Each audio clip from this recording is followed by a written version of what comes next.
Morantain Kachara. Fesker Magiv, Espik Oostjen, a Harstjen, Jimmer Hashvanoch. Smashin. Bishop Hugh Gilbert, friends, good evening. Hami a le taingil man na chusper a chai a churroam a shaw a noch or ha markunjach a yalavachug mun gorst a rutikin a vami giri horst at earth fat unyavor. I'm very grateful for the subject I was given for tonight's talk because it seems a bit like a subject that I wanted to progress for some time.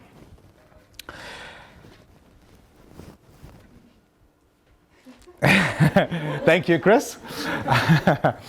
Marchen, was sy'n go tosige klipikan gan een jalas persenta akem heen. Adras de city is haar gran gedi a Gaelic canon Gaelic Eden.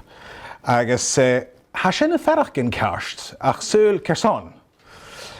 Gaelic has sometimes been described as the language of the Garden of Eden.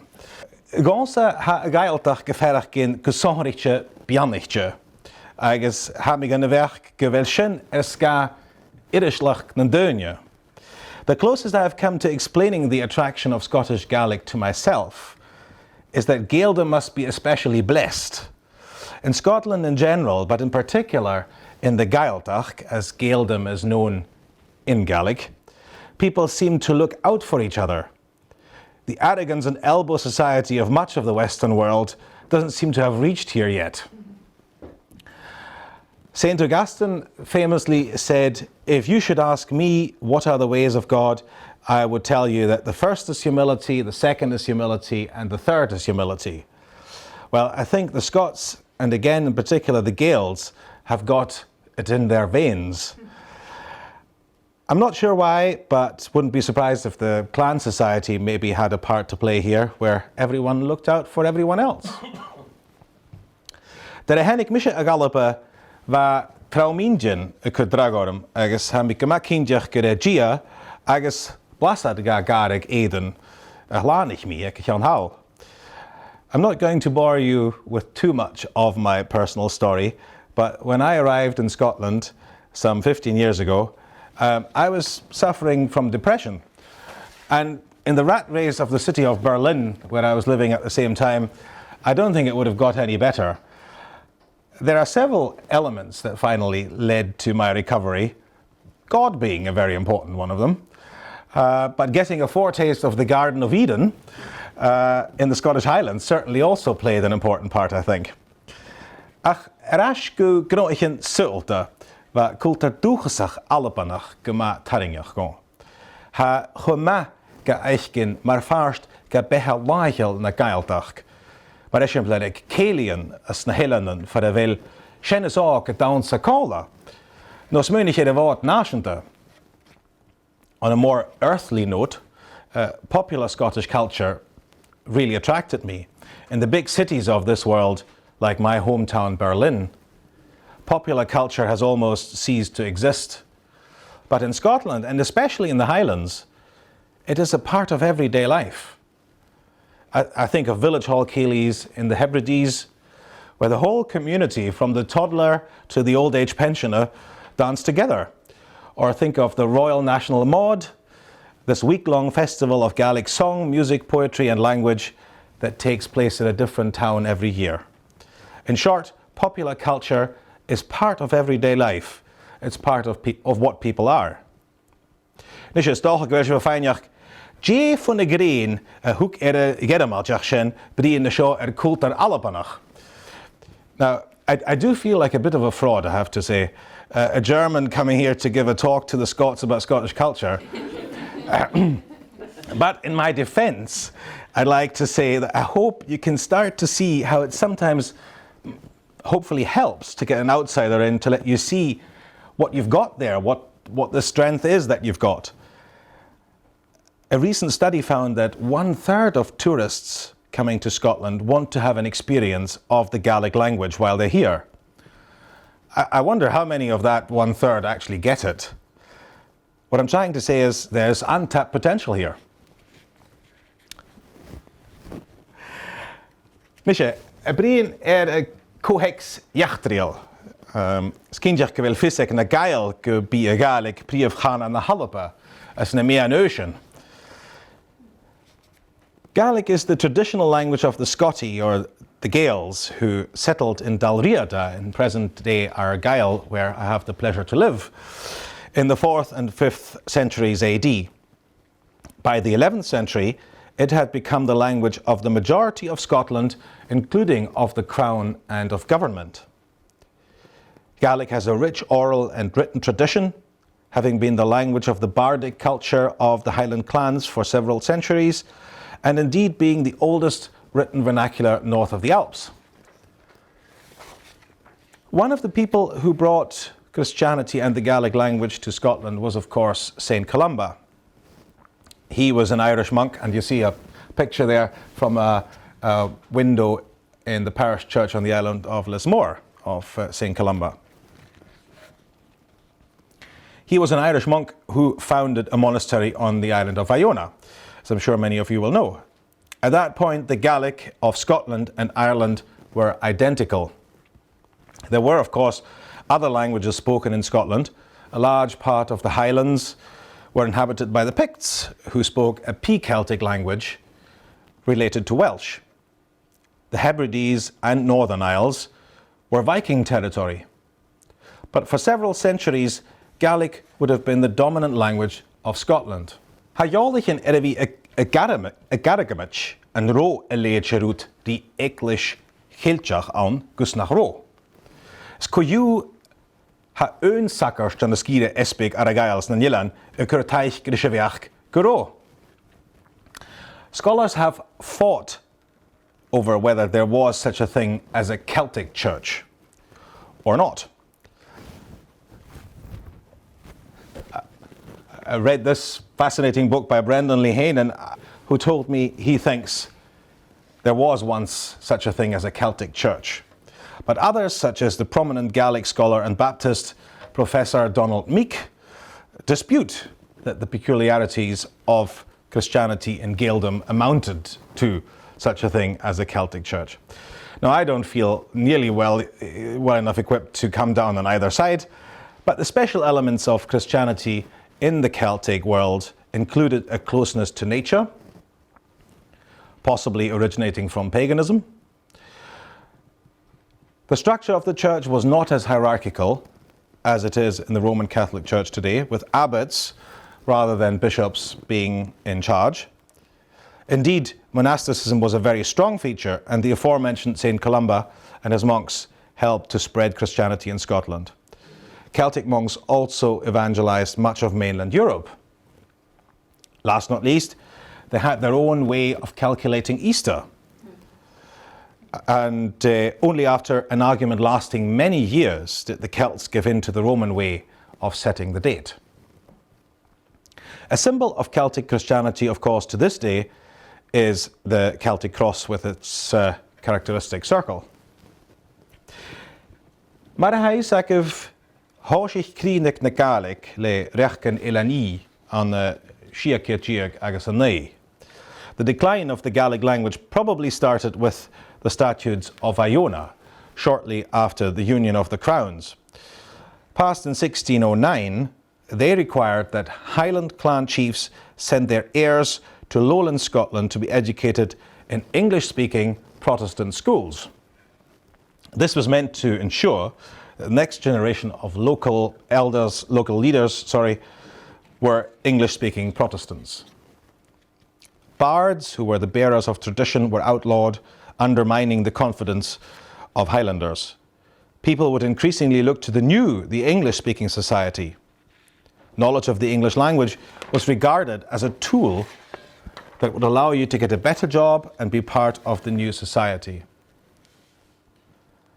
Gàidhlig kuch gna clown kinny, gewin am prostanich, ach gurich kuchelen and Caitligich.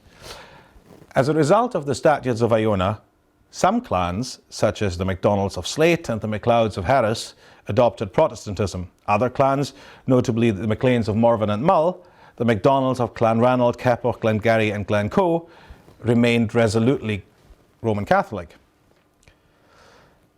An ocean gulling a Gaelic bulia ille, as J. Blar chulatter.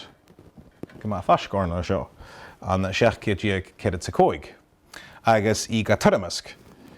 Ach, chabaun gusandanik an television goetje, a chreen I nepoluache bulach. Another strong blow came after the lost Battle of Culloden, not far from here, in 1745, when the Gaelic language, the wearing of Highland dress and playing of the bagpipe were outlawed.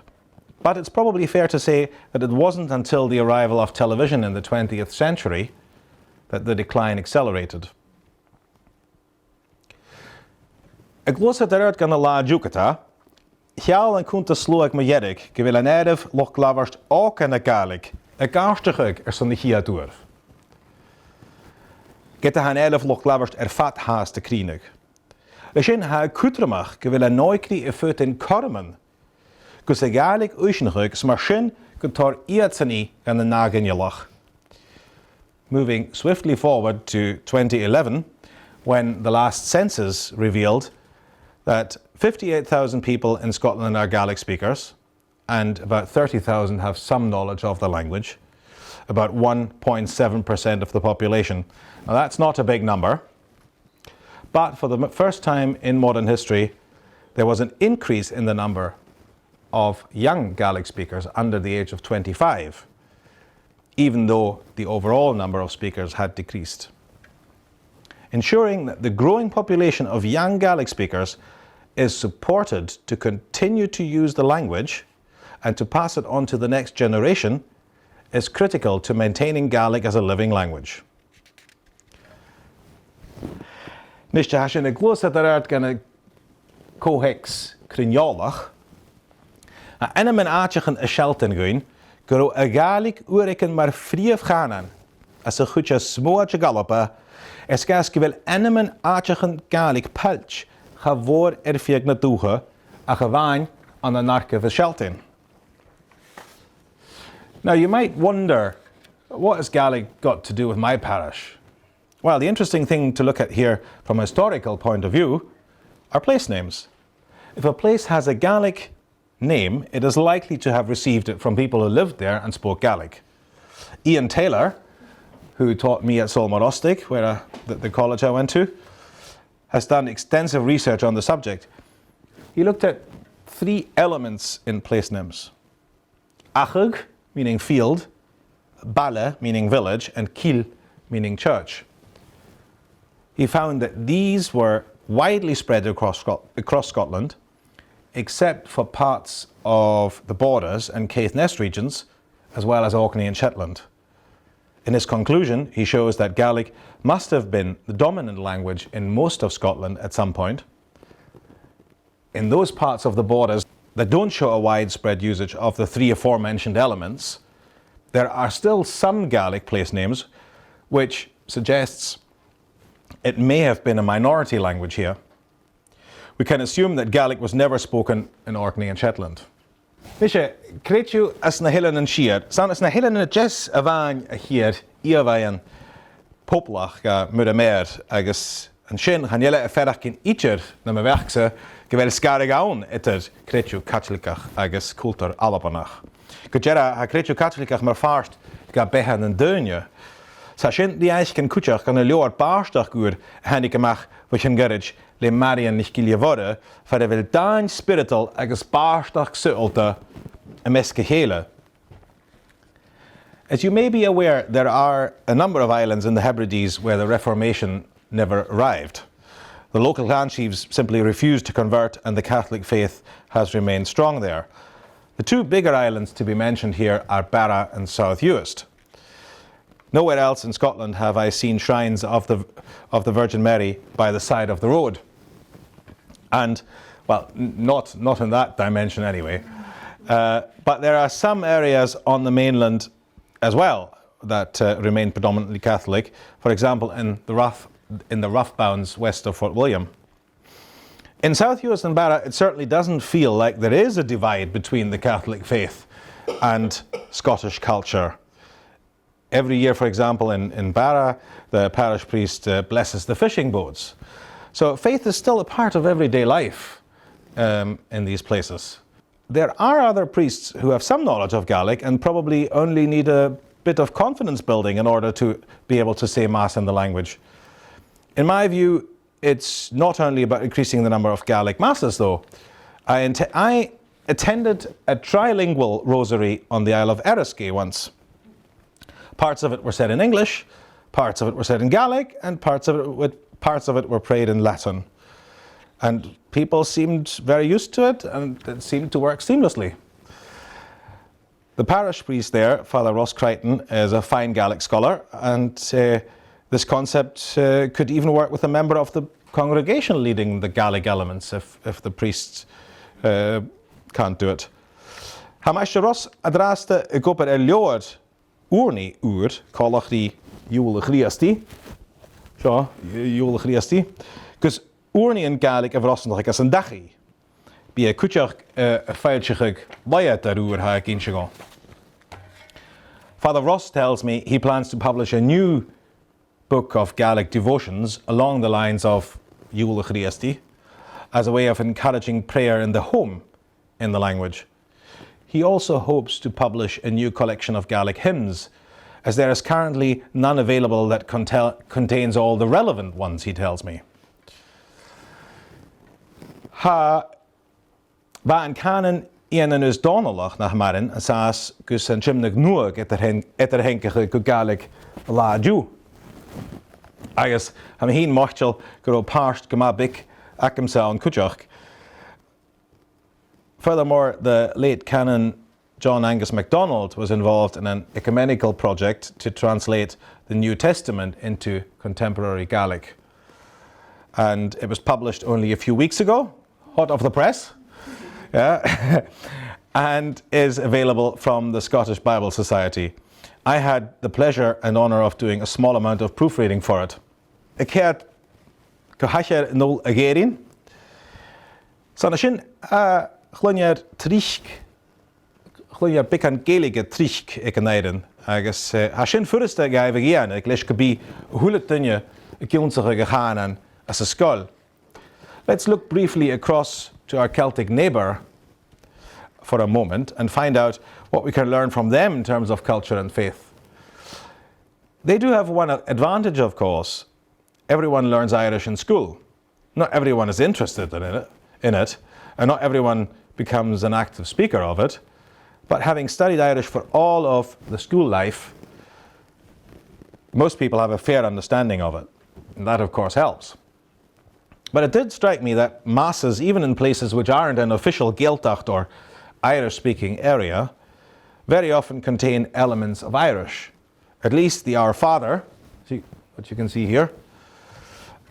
Sometimes the Creed and other prayers are said in Irish. If you were to introduce something like this in Scotland, it would of course have to be done taking the congregation with you, so they don't feel the Gaelic mafia is forcing this on them. Sheg, Chris, one thing. Listje, ha mi dolle vriend son greshak wik me in Comann Gaelic na heklische Espikige, Alabaniche. Goedje gevaar geschreven zijn in Gaelic te vermoeien in de neklische Espika gaan Gaeltach. Hulje er na seinigen en de seinigen hier zijn aan hen. Haar kutjach trainen gered door de hakkertjen Caitligich Gaidhlig voor na Gaelic. The Scottish Episcopal Church is another example to look to. You may have seen the bilingual sign saying Scottish Episcopal Church, which one of them you can see here, outside many, if not all, of their Highland churches. The Episcopal Church has a Gaelic society. They provided residential seminars at Solmorostig, the Gaelic college on the Isle of Skye, which I also frequented and which is now part of the University of the Highlands and Islands. John tells me their liturgy is very similar to the Catholic one. He also says they received money from Bortna Gaelic to run these courses. Bortna Gaelic is the Scottish government body that oversees the development of the language. They have a monthly Gaelic Mass not far from here in Inverness, apparently. Buin Gaelic Eklish na Halaba. So, Habuin Gaelic an an Jeklas na Halaba Kuchach, agus der Plana Gaelic Ulachig Wishin Gerich. Hat son Teich gehorcht, de Winnesteren son Shermanachig as a Hanen. Herin sich gewählt Gemanas Derwe, Shermanachig an the Gaelic, na Pix Stèidheachadh lead Chenairen Levug. The Church of Scotland also has a Gaelic group. They call it a group. It has existed for 15 years, but only recently became more active. So they sent out a questionnaire to all ministers recently asking about their interest in Gaelic. But the group's acting chair, Professor Boyd Robertson, tells me that this survey wasn't really too successful, as he personally knows of several people who don't appear in the survey's findings. So he says there's no point in doing a survey. Nonetheless, they now prepared a Gaelic plan. Now, this really seems to be the way forward, as Bortna Gaelic, this Scottish government body for the development of the Gaelic language.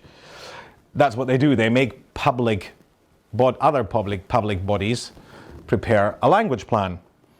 The Church of Scotland doesn't have to prepare one, but they chose to do so. And it's going before their assembly in a few weeks' time. In it, there is provision to support ministers to learn the vocabulary needed for Gaelic services. Professor Robertson tells me of their minister in Slate on the Isle of Skye, who learned Gaelic in 3 years and now holds Gaelic services. Personally, I would think that learning Gaelic to a level of fluency where one can take a Church of Scotland service is possibly more challenging than saying Mass in Gaelic. The reason is that it's much more freestyle. Mass always follows the same liturgy for which the pronunciation can be learned almost by heart. A priest who doesn't feel confident enough in his language skills could say Mass in Gaelic and preach in English, just as they might at one time have said Mass in Latin and preached in English. This bilingualism maybe isn't that easy to apply in the Church of Scotland. Had Caitligich na ceithir soscailin, a chai eilseach an na Gaelic a lá dú Wishin Gerich, a chláraigh agus gan cúd suas lárach lín. Hábeach gach go seirbhisin a chrúlug an Itralín Cuteach. They also hope to record the 4 Gospels from the recently published contemporary Gaelic New Testament and make them available as audio files on the internet. This will make it easy for everyone to learn the pronunciation of a particular reading. They hope to broadcast 6 Gaelic services live on the internet. There already is a very good religious programme on BBC Radio Nan Gael every Sunday, on which we often hear Monsignor McNeill, which is also an excellent example of ecumenism, as all denominations are represented over time. But not surprisingly, the programme follows a set format. Presumably, the Kirk's own broadcasts would be following a typical Church of Scotland service style more closely. Then they are planning a conference on Gaelic in the Church and intend to be very ecumenical in their approach. Professor Robertson tells me that participation by any other group from any other denomination would be very welcome to join them. There are other examples of Gaelic ecumenism in action.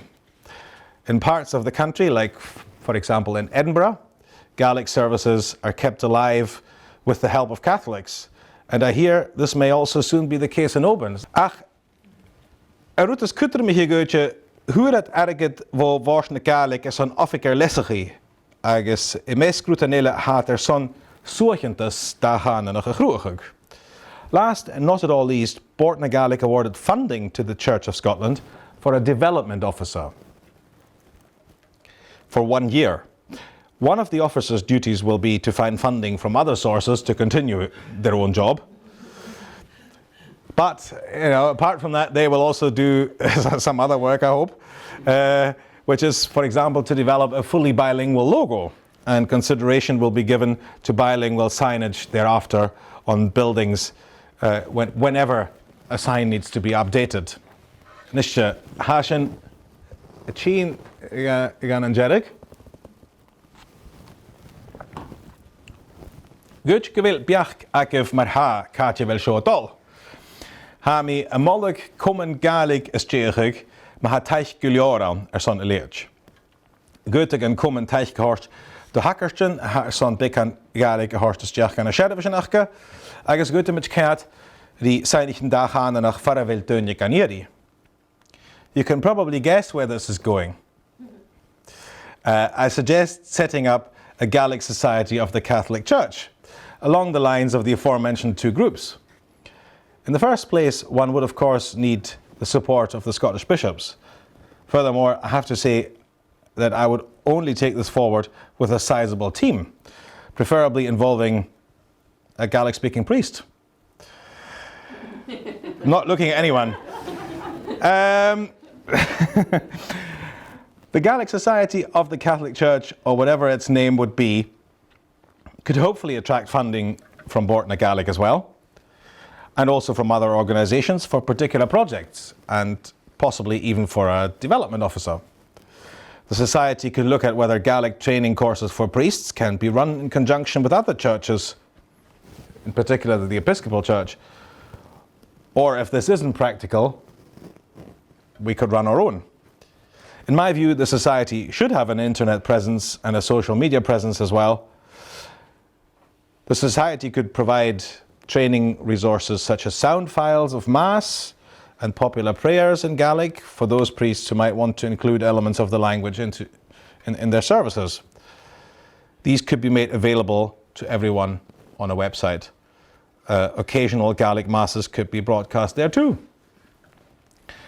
Furthermore, when I was received in the Catholic Church by Monsignor McNeill, some 11 years ago, I think. Yes. I was surprised to hear that there was no Gaelic translation of the Liturgy of First Communion available. So that could be something else one could be looking at. We could look at whether more bilingual signage is possible, or whether there might even be a desire to have universal branding of Catholic churches in Scotland along the lines of the Episcopal Church, and they could all be bilingual. This would certainly show support of Scottish culture by the Catholic Church. Comann Gaelic, the language development agency, has long argued that big companies which use Gaelic in their signage consequently achieve much more of a local feel. Thus, for example, the Co-op or even several banks have adopted such a bilingual policy in Gaelic-speaking areas. Hamindachas gebig kuch jevonjer uyes varai a gal pasta sa Comann show agus goche gebahar gavi suiche ek Caitligich na skidishin and an open. I would very much hope to get a strong contingent of participants from Uist and Barra. As we have seen, there doesn't seem to be that divide between the Catholic faith and Scottish culture in those islands. Maybe the Society's headquarters could be based in Oban to facilitate travel from the islands as well as from around Scotland. The cathedral of the Diocese of Argyll and the Isles, with most of today's Gaelic-speaking Catholics, seems to be an appropriate base, although there certainly is a sizable number of Catholic Gaels in Glasgow as well. Of course, it would be good to meet in different places, including here at Plusgarden maybe, as well as in Uist and Barra. Hanneer mi minjan enig suas bulachast höve fing mi jedig hakke me sjo, ach je me jen Comann ecumenica gejenig je. Leske wil kuju da eklish ille a taringer an un raf. Hutekata nach bishin praktikach, agus leshe shin nach burinjer gajenig mashin. I'd like to throw in one last thought. Last week I read in the Scottish Catholic Observer about Scottish Churches Housing Action. It's got very little to do with my talk. But an ecumenical organisation working to reduce homelessness. In the article it said the Catholic Church was a member. Ecumenism has long been important to me. As John Watts, who recently wrote a book on the history of the Diocese of Argyll and the Isles, once told me in an interview, as long as Christianity is divided, who would want to be a Christian? Our division as Christians makes us a lot less appealing to people of other faiths, I think, and none. And it makes us a lot weaker. I understand that there is an argument that we mustn't water down our faith so much that it then becomes irrelevant. But if the Catholic approach is to make them become us, it's unlikely to work. So bearing this in mind, I wonder if there's an opportunity here to make this an ecumenical society, given that there is already willingness to cooperate from two other churches. When I was a student at Solomon Ostig, a fellow student, Kevin McLaughlin, and I started a truly ecumenical Christian society, which we called Solace, Gaelic for light. And Ian McGilvery, who was going to be here, and sadly now isn't, was also a part of our group. But I understand he'll be here tomorrow. There may be operational reasons not to do this as an ecumenical society, because it may simply be not practical. On the other hand, the potential is for it to have a wider positive effect for both the development of the language, traditional Scottish culture and faith across a number of churches in Scotland. The Church of Scotland's Gaelic language plan specifically states in several places that they hope to work together with other denominations. Mar sin buchar gavi na amas ga Comann Gaitligich, gus a Gaelic dhéanach nas folisiche, gus an bíar ga cloinjan barach agus gun bí codam an ga uisnach nas tríchgus an h-Eaglaise. Ach go dera fé mar a húla dunne a hárslein. Ma ha úiacah an immerst mar seo, bí san cloinjan bhuaibh. I think it should be the aim of such a society to make Gaelic more visible, more audible, and offer more opportunities to use it in our church while making sure we take everyone with us. If this is something that you would like to be involved in, then please do get in touch.